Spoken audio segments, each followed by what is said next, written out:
O aeroporto Mussa Tobias acaba de completar 10 anos e ao longo desse período o número de passageiros que passam pelo local caiu em cerca de 25%. Redução nas opções de voos e distância de Bauru são os principais problemas apontados por usuários. Hoje é dia do contador de histórias e você vai saber o que move um ator que aprendeu o ofício construindo fantoches. Na entrevista do dia, a professora da Unesp, Maria Tereza Kerbauer, analisa os rumos da política nacional depois dos 83 pedidos de investigação contra políticos feitos pelo Procurador-Geral da República. Está no ar o Unesp Notícias desta segunda-feira, 20 de março.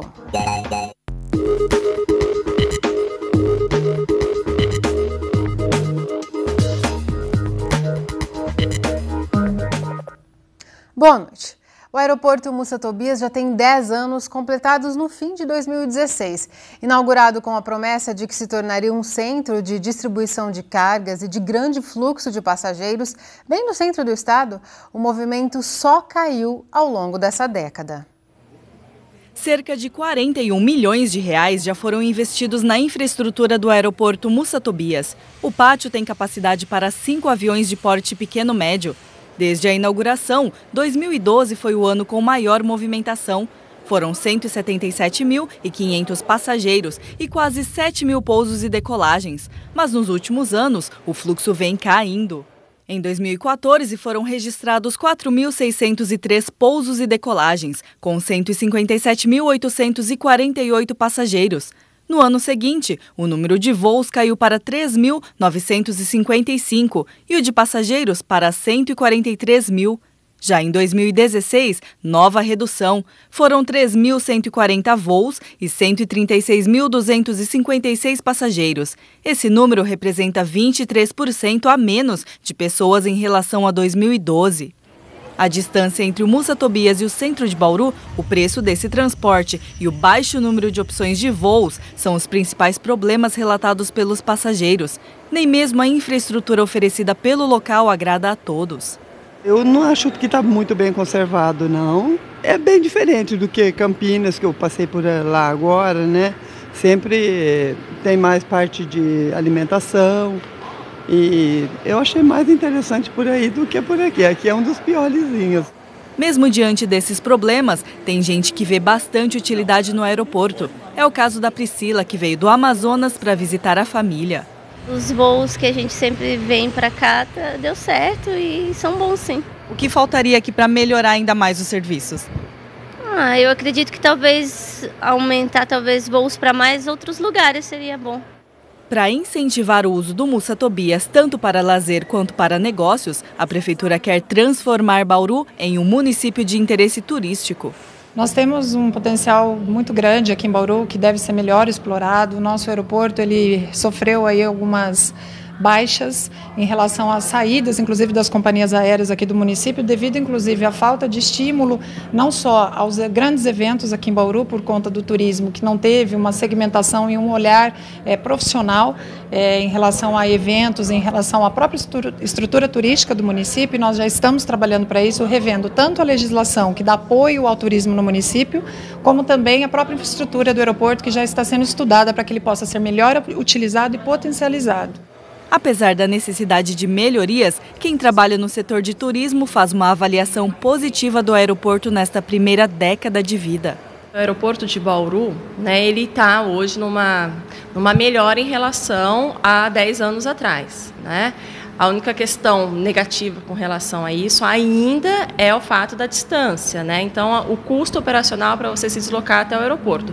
Fora isso, ele tem uma estrutura adequada para a aviação regional, para a demanda que a gente possui hoje na cidade e na região. E a gente tem essa notícia que agora, em breve, a gente vai ter mais um voo linkando Bauru a São Paulo. Então, eu entendo que a gente não está só linkado mais agora Congonhas, São Paulo, capital, mas como Campinas, Brasília, acho que está sendo a contento de todo mundo. Porém, a empresária acredita que o município tem potencial para oferecer um aeroporto com mais qualidade. A localização geográfica da cidade é primordial com relação a essa importância. Então, Bauru vira uma referência no centro do estado de São Paulo. Muitas empresas elas estão saindo dos grandes centros por uma questão de custo e indo mais para o interior, mas aquele interior onde as cidades elas tenham condições, ela tem uma estrutura para estar comportando uma nova empresa. Nas próximas semanas, segmentos do município como universidade, comércio e indústria se reúnem para traçar metas de ampliação do uso do aeroporto. A expectativa é oferecer mais possibilidades de voos e, consequentemente, aumentar o número de usuários.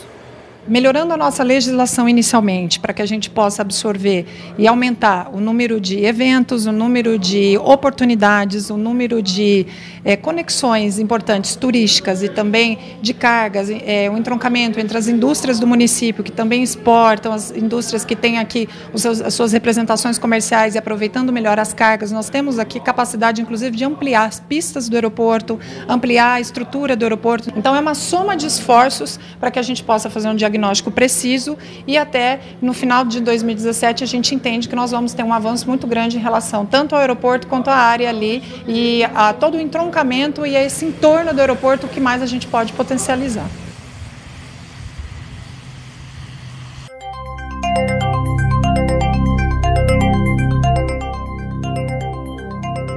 Hoje, às 7h29 da manhã, começou o outono. A estação é marcada por ser mais seca. E a semana já começou nesse clima, sem previsão de chuvas. Os detalhes no boletim do IPMET. Ela é uma estação de transição, ou seja, ela está entre o período chuvoso, que era o verão, a primavera, e o período seco, que é o outono e o inverno. Então, essa estação ela marca a redução das chuvas, da temperatura, da umidade, porque nós vamos ter dias mais secos e com isso, com menos chuva, menos umidade no ar. Também isso favorece a questão de queimadas, dias mais secos, queimadas, incêndios e até mesmo problema respiratório por causa da poluição do ar, que é acometida pela falta ou pela ausência de chuva. Nós também temos no mês de na estação do outono as primeiras entradas das massas de ar frio, que normalmente vêm acompanhando as frentes frias, e aí, como o próprio nome está dizendo, o ar frio, nós temos quedas das temperaturas e dependendo da intensidade dela, a gente pode ter já as primeiras ocorrências de geada aqui na nossa região.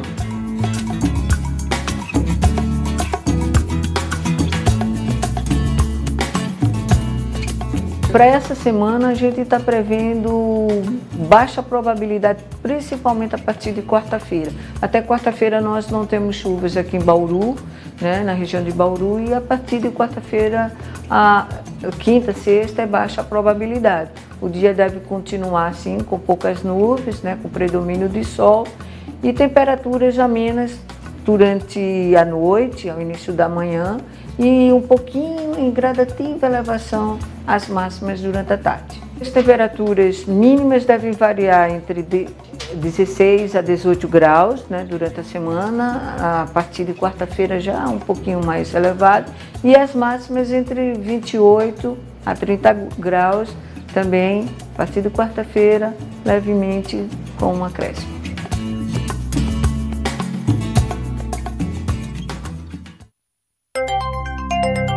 O tempo permanece estável nesta terça-feira em todo o estado. Bauru também não deve ter chuvas amanhã. Agora a umidade do ar é de 62%. Os ventos sopram fracos a 4 km por hora. Hoje a mínima foi de 16 e a máxima de 28 graus. Amanhã os termômetros devem variar entre 17 e 32 graus. Depois do intervalo, a gente conversa com a professora da Unesp, Maria Tereza Kerbauer, sobre os rumos da política nacional depois da tão falada lista de Janot. E ainda hoje você vai conhecer os talentos de um ator e artesão que encanta crianças com a arte de contar histórias. Voltamos já já. Voltamos e abrimos espaço agora no Unesp Notícias para repercutir o caótico cenário da política nacional. Desde que o Procurador-Geral da República, Rodrigo Janot, pediu ao Supremo Tribunal Federal a abertura de 83 inquéritos contra políticos de foro privilegiado, os possíveis investigados não param de se mobilizar para tentar se livrar das punições. Os documentos encaminhados por Janot ao STF devem chegar amanhã às mãos ao gabinete do relator da Lava Jato, o ministro Edson Fachin. Sobre esse assunto, vamos conversar com a professora da Unesp, cientista política Maria Tereza Kerbauer. Professora, muito obrigada por sua presença aqui no Unesp Notícias. Boa noite, obrigada pelo convite e estar aqui com vocês novamente. Boa noite. Professora, essa lista dos delatados pelos executivos da Odebrecht, ela ainda está sob sigilo, mas a imprensa já vazou vários nomes. Como já se esperava, tem nomes do PT, muitos do PMDB, alguns caciques do PSDB. E especialistas se dividem. Será que esses políticos serão varridos do cenário nacional? A senhora acredita que haverá punição no STF contra esses nomes? Acho que haverá punição. Acho que neste momento há toda uma exigência da sociedade, uma exigência das lideranças principais, jurídicas principalmente, de que haja uma punição. Mas o Judiciário e o Supremo é um pouco lento nessas questões, então não se prevê um julgamento mais rápido e uma punição mais rápida. Provavelmente, até as eleições de 2018, muita gente que está na lista não terá ainda tido o seu julgamento. Vão se levar anos, então, para que Sim. sejam julgados todos esses nomes? Tem o caso do Renan Calheiros, que tem um processo lá há 6, 7 anos, enfim, vários outros, né, que estão esperando julgamento. Se fosse na instância do Ministério Público e no Paraná, isso tem sido mais rápido. Mas como esses políticos eles têm foro privilegiado, devem ser julgados pelo Supremo, eu acredito que isso deva ser mais lento um pouco. Não que não tenha punição, mas acho que deve ser mais lenta. Nunca o Congresso Nacional esteve tão descolado dos interesses da sociedade. Todos esses políticos que sabem que estão com um nome nessa lista, estão envolvidos em escândalos de corrupção, estão se mobilizando e uma das propostas que eles têm é descriminalizar o Caixa 2. A senhora acredita que seja possível que isso aconteça? Olha, isso foi muito forte a semana passada, quando a lista do Janot vazou, né, e todo mundo começou a discutir. Havia uma proposta de anistia do Caixa 2, anistia da corrupção. Mas eu acredito que essa proposta, que seria encaminhado um projeto de lei no Congresso, né, para que isso fosse aprovado, ela já não é mais possível e aí, por isso, os congressistas e os deputados e senadores partiram para uma nova medida que seria a reforma política. Que a reforma política ela cobriria, de alguma forma, essa anistia, digamos. Não seria uma medida de anistia, mas ela daria, como o processo seria longo, as pessoas teriam foro privilegiado a partir das eleições de 2018. Os coordenadores da Operação Lava Jato vieram ao público e falaram que a anistia ao Caixa 2 seria o fim da Lava Jato. E eles falam que a operação está a todo momento sob riscos, por causa dessas possibilidades desses congressistas votarem projetos a toque de caixa que ameaçariam a operação. A senhora acredita que a população nas ruas pressionando seria a melhor forma de garantir a Lava Jato? Olha, eu acho que tem a pressão da população, dos movimentos populares, parece que vai ter uma movimentação agora, mas no final de março, novamente, né? Neste fim de semana. Esse final de semana. Tem a pressão da mídia é muito forte, das redes sociais. Então, você tem vários setores que pressionam os deputados para que não hajam na calada da noite, como se pensou em fazer uma legislação para anistia do Caixa 2.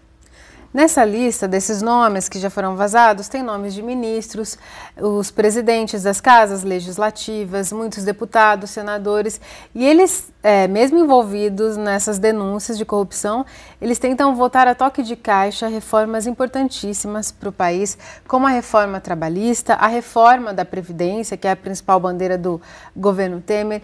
Eles teriam legitimidade, na sua visão, nesse momento, para fazer reformas que têm um impacto tão direto na vida vida dos brasileiros? Olha, nesse momento não. Acredito, inclusive, que a reforma da Previdência, que tinha uma previsão para andar rapidamente no Congresso, a previsão é que não saia antes do meio do ano, e hoje eu já vi uma outra previsão que seria para o final do ano. Então, neste momento, o Congresso não tem condições de votar a reforma da Previdência. A reforma trabalhista, eu acho que é mais difícil de passar do que a reforma da Previdência. Eu acredito que a reforma da Previdência vai passar não com a proposta encaminhada pelo governo, deve haver alguns ajustes, inclusive em relação à idade mínima para aposentadoria, o tempo de trabalho, né? Deve haver alguns ajustes. Eu acho que ela passa. Volto a insistir, não com a proposta que o governo mandou, e acho que o Temer já declarou isso, que ele sabe que a proposta vai sofrer mudanças, inclusive porque os deputados e os senadores estão de olho na eleição de 2018. Então, eles olham para o que o governo precisa e para aquilo que eles precisam para se reeleger em 2018. Então, acho que nesse momento nós temos uma crise de legitimidade muito forte do Congresso, e eles não teriam condições de aprovar isso agora. E falando no que eles precisam para se eleger, a senhora já citou a discussão da reforma política. Eles querem fazer uma reforma política e uma das propostas surgidas é do voto em lista fechada. O que seria esse voto, professora? De que forma esses políticos que já estão lá seriam favorecidos? O voto em lista fechada é uma lista montada pelo partido, você vota no partido e, de acordo com a votação que o partido teve, você elege a classificação, o partido faz uma classificação dos partidos, ordena, né, os deputados, e seriam aqueles que seriam eleitos de acordo com a votação do partido.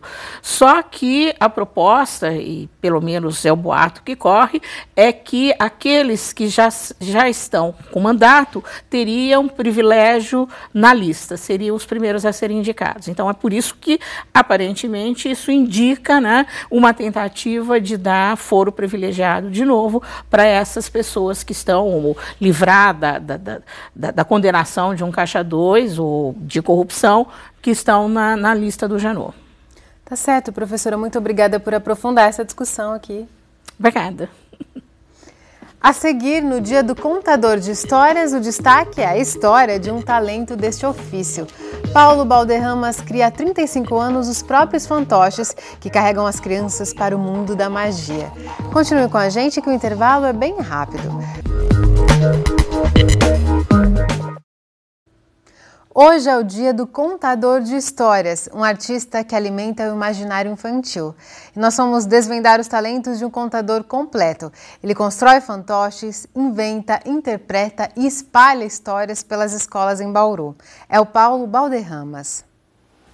Tecidos, bolas de isopor e linhas de costura ganham vida neste ateliê. Pelas mãos de Paulo Balderramas, esses materiais se transformam em fantoches. O interesse do Paulo pelos bonecos surgiu antes mesmo de ele pensar em ser ator. Uma paixão com raízes na infância. Já com 9 anos eu assistia Bambalalão. E eu via a Maria Balinha e o João Balão, que era manipulado pela Maria Amélia, uma grande pedagoga do Brasil. E aí eu já me encantava com isso. E no mesmo ano, coincidência ou não, o Sesc divulgou na minha escola o teatro de bonecos que eles iam se apresentar naquele final de semana. Eu fui assistir ao vivo aquilo e em cores, né? Porque a minha TV era preta e branca na época. Então eu vi aquilo tudo e eu estava no Reino Mágico, né? E aí passou uma semana, mais ou menos, eu liguei para o Sesc, pedi para alguém me ensinar a fazer aqueles bonecos. Aí eu cheguei já em casa, já comecei a fazer, e eu ligava para as escolas me oferecendo para ir fazer teatro nas escolas, de graça. E aí, desde 1983, eu nunca mais parei. O nascimento de um fantoche é um processo minucioso. Começa com o corte de uma bola de isopor que recebe cola para fixar o feltro. Com o tecido aplicado, é hora de escolher os itens que vão compor o rosto do personagem. A vestimenta e a costura dão os toques finais ao boneco, que pronto, fica assim. A confecção de um fantoche não guarda muitos segredos, mas com o passar dos anos, evoluiu. Com o passar desses anos todos, a técnica vai se aprimorando. Hoje a gente tem a internet aí a nosso favor, que você está em dúvida de como fazer a cara de um pássaro X, você vai na internet e você acha. Então o aprimoramento é 1000%. O artista tem quase 35 anos de carreira e não abre mão dos fantoches. Mas será que a magia que ontem encantou o Paulo cativa as crianças de hoje? A criança, apesar dela estar soterrada de tecnologia, ela ainda tem essa semente dentro dela que, se você não regar, ela não vai despertar. Talvez 30 anos atrás era mais comum a gente ter esse boneco artesanal, mas hoje não é mais isso. Então é uma coisa que elas desconhecem, mas que quando você mostra, elas agarram aquilo e querem saber de onde sai a voz do boneco. Na verdade, elas nem veem como boneco, elas veem como um personagem. E aí a gente fica com o sorriso aqui, né? Com direito a cenário e trajes coloridos, o ator se prepara para fazer a magia acontecer. E chega a hora de encantar as crianças. Paulo Balderramas dá vida ao contador de histórias, que traz ao palco os fantoches, protagonistas das peças O Macaquinho Travesso e O Leão Cantor. Eu nem sei o que fazer. Os olhos e ouvidos atentos. A interação com os personagens e o sorriso estampado no rosto dos meninos e meninas são resultados da alegria em assistir ao espetáculo. Sem chicote, sem cadeira, nesta jaula irei entrar. Este menino está louco! Depois das histórias, o João Marcelo escolheu um personagem favorito. Ficou bem engraçado o lobo e ficou legal o lobo porque o chapeuzinho dele eu gostei muito. No caso do Lucas, outra figura chamou a atenção. O domador. Como que era esse domador? Ele batia no leão só para fazer sucesso no circo. Isso é bom ou ruim? Ruim. E o que você acha de ter um teatro na escola, teatro com fantoche? O que você achou disso? Bem mais legal do que eu imaginava. Filha de um artista de circo, Lívia conhece bem os fantoches. Eles são engraçados e eles são costurados por quem inventou as histórias, quem inventou o personagem. O teatro de fantoches é uma forma de estimular as crianças e beneficiar a prática em sala de aula. O teatro ele desenvolve a criatividade nas crianças e a parte lúdica é super importante para despertar o interesse da criança pelas histórias, pelos livros. No dia do contador de histórias, a arte faz a diferença para quem assiste e também para quem se apresenta nos palcos. Sempre vale a pena, né? Porque só de trazer, de resgatar esses contos de fadas, essas canções, essa coleção tão maravilhosa que foi na década de 60, 70, 80, que é a coleção Disquinho, já é um prazer imenso. E ver que as crianças ainda gostam de ouvir essas músicas tão divertidas, sempre vale a pena, sempre, né? O Unesp Notícias fica por aqui, mas se você quiser rever as reportagens desta e de outras edições, é só acessar o site da TV Unesp ou a página no Facebook. Um bom fim de noite para você. Tchau!